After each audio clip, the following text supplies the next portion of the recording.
This tutorial is to show you how to make the simple version of the join as you go for the granny squares, and coincidentally it's used in the very first strip of the blanket. This is the first strip, it's the two colour granny squares. I've made up 4 for this tutorial, and I haven't finished off any of them. I've left the last stitch as a long loop. I've finished off the round by slip stitching into the top of the first stitch, and then instead of finishing it off and cutting it, I've just left the loop, and that's just so that we don't need to start another length, because the join for this simple join as you go is done with the same colour for each square that you've just been working on.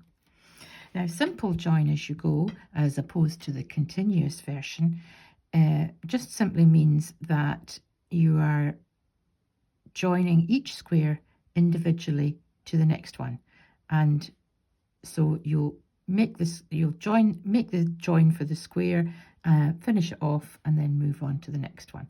So we're going to start with square number 1, and at this point there's nothing to join it to. I'll move these to one side. It's on its own, it's number 1. This one will get joined to it, but we don't have anything else to join this square to. So basically all we need to do with this square is the round 4 on its own. I've turned the squares over, so the wrong side, or the reverse side of round 3 is uppermost, and I'm going to start round 4. Put this back on the hook, and round 4 is very simply chain 2 and work the round, but this time instead of treble stitch you're going to be using half treble stitch, and of course if it's US terms it's half double stitch. So I'm still chaining 2 to represent the first half treble stitch, and I'm going to yarn over, put the hook into the next space nearest to where I did my chain 2, yarn over, pull up the loop, and you've got 3 loops on the hook. That just looks like the beginning of a treble stitch, but I'm going to yarn over again, and this time pull through all 3 loops of the that were on the hook. So it makes a stitch that's slightly smaller than the treble stitch, and I find that's a really nice stitch for going around the edge of the square. Now I've done my chain 2 and 2 half trebles in there, and because we're on to a bigger size of square now, we've got 2 spaces along the side. So I'll just do this half treble again quite slowly to let you see, and it's yarn over, insert your hook, yarn over, pull it up, 3 loops on the hook, yarn over, pull through all 3 loops, yarn over, insert the hook, yarn over, pull up the loop, yarn over, pull through all 3 loops. And I think you'll see the beauty of this stitch when we come to the corner. So I'm going to yarn over again and make my treble. 1, 2, 3, chain 2 for the corner, and 3 half trebles in the same corner space. 2, 3. Now I'm going to just lay this down, and I want you to look at this corner and compare it with I'll take this one and compare it with the treble stitch corner, and the half treble stitch makes a much cleaner right angle, I feel, than the treble stitch. So that's partly why I use it for the joining. So what I'm going to do is I'm going to work all round this square. I'm not joining it to anything, so it's just a case of working half treble stitches in clusters of 3, and then half treble 3, chain 2, half treble 3 in the corners. So I'll see you when I get back to this square point. Number 1, I've come all the way round, and as you can see, it really does make a lovely crisp square shape. So I'm going to finish off. I've done my final corner and I just need to slip stitch into the top of the first stitch, and we are finished with this colour now, so we can cut it and finish it off. So that's square number 1.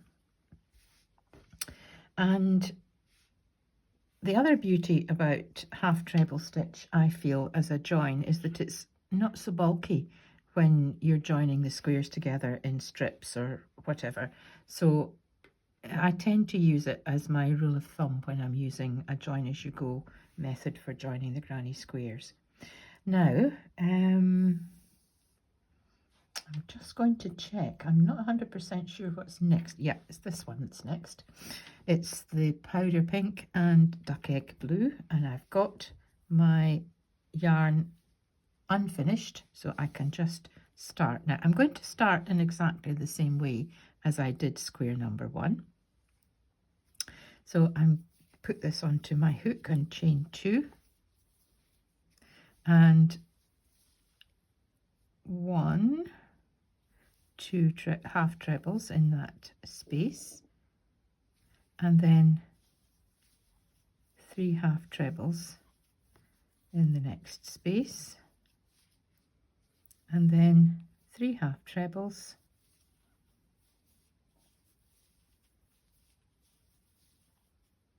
chain 2, and 3 half trebles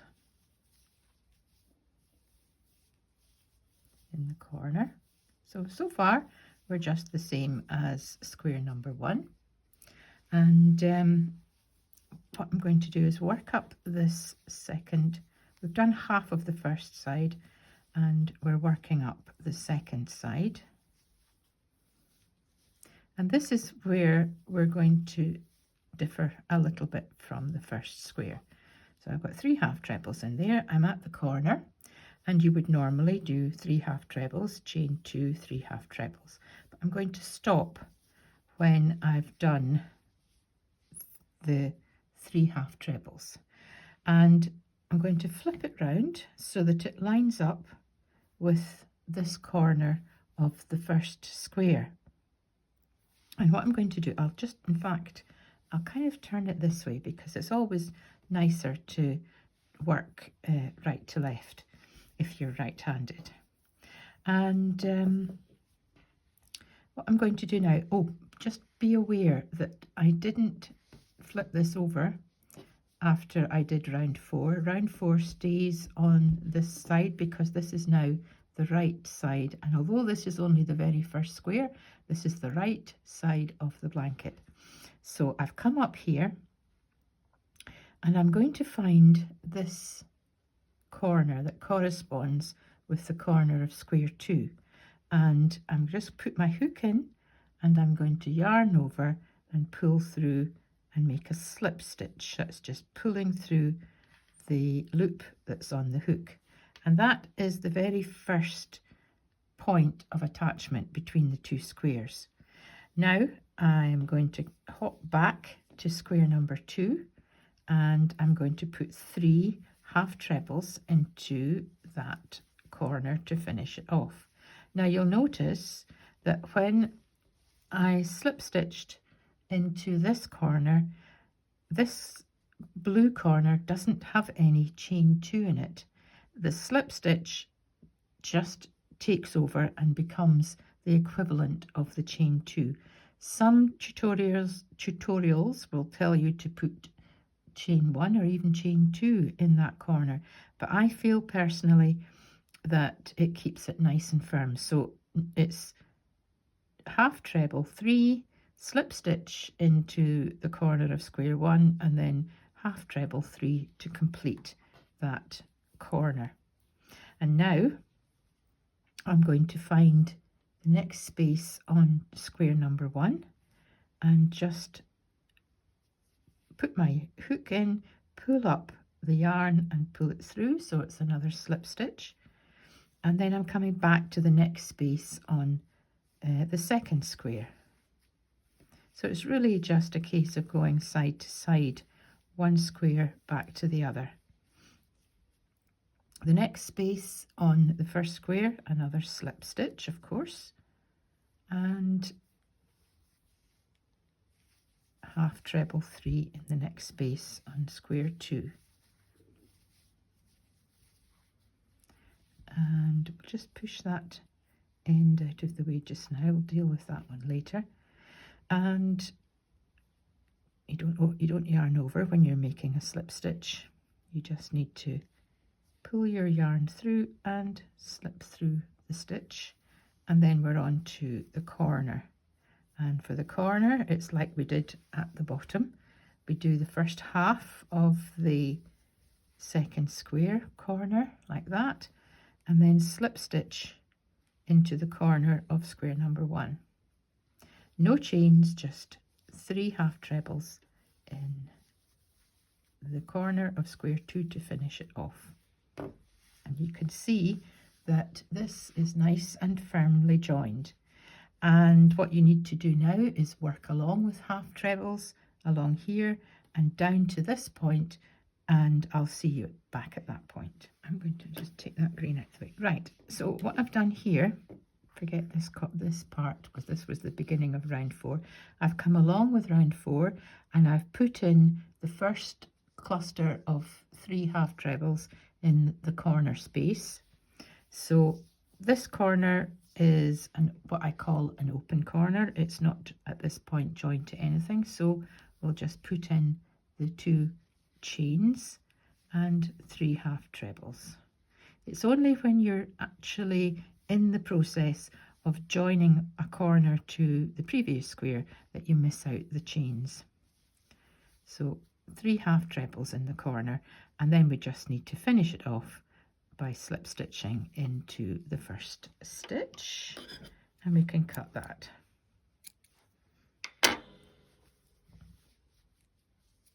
And now you can see the 2 squares joined together. And if you look closely, there's a little, that's a bumpy bit, a little ridge on the front of the join as you go. If you look on the back, there's no ridge. Now this ridge, it's important for the look of the blanket that every strip where you've done join as you go, whether it's simple or the continuous version, you always do it on the front of the blanket so that the ridge appears on the front, and that keeps the continuity of the blanket and keeps it looking good. So with that in mind, I'm going to take my stitch marker now, and I'm just going to pop it in somewhere on the front, on this side of the blanket. And I'll put 1 or 2 in as I go up the blanket, but this is just to remind me that this is the front of the blanket. There's various points in the blanket where you'll be turning it to the reverse to do the granny stripe, for example, but every time you join a strip to the blanket, it's with the ridge of the join this way up. So you need to make sure that your blanket is, your stitch marker is on the front when you're ready to do your join. Now, this particular blanket I have chosen to make my strips separate and then add them to the blanket. So this I'll continue, and I'll take my next square, which is this one, the wisteria and buttermilk, and I'll do exactly the same. So I'll start it off, and I've got my yarn unfinished, so I can just load it onto my hook and chain 2 and then 2 half trebles, and that's the first space filled, and then a cluster of 3 half trebles in the next space, and then the corner 3 half trebles, and it's an open corner in as much as it's not joined to anything at this point, so we chain 2 to make the corner, 3 half trebles, and then we've got 2 spaces to work our clusters before we get to the next corner.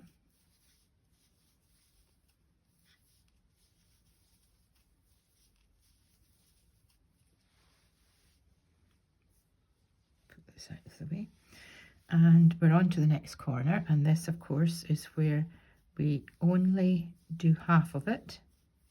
1, 2, 3 half trebles, and we stop there.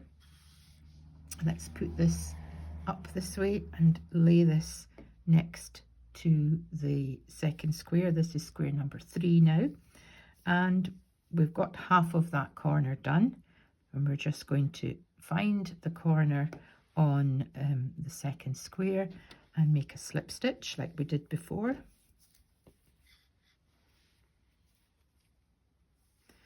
And finish this with 3 half trebles. And then the next space, that's this one here, we're going to make a slip stitch and then 3 half trebles.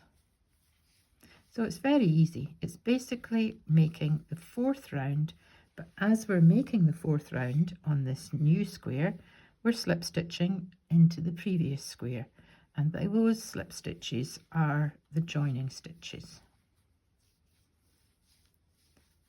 You want to, I would suggest that you try to keep them reasonably firm tension. If they get too loose, the stitches on the back, the slip stitches on the back, look a bit big. So it's a good idea just to try to keep your tension reasonably firm. Now I'm slip stitching into this space and we're at the corner. So again, we're going to be joining the corner. So it's not an open corner. It's 1, 2, 3 half trebles, slip stitch across to the corner of square 2 and 3 half trebles,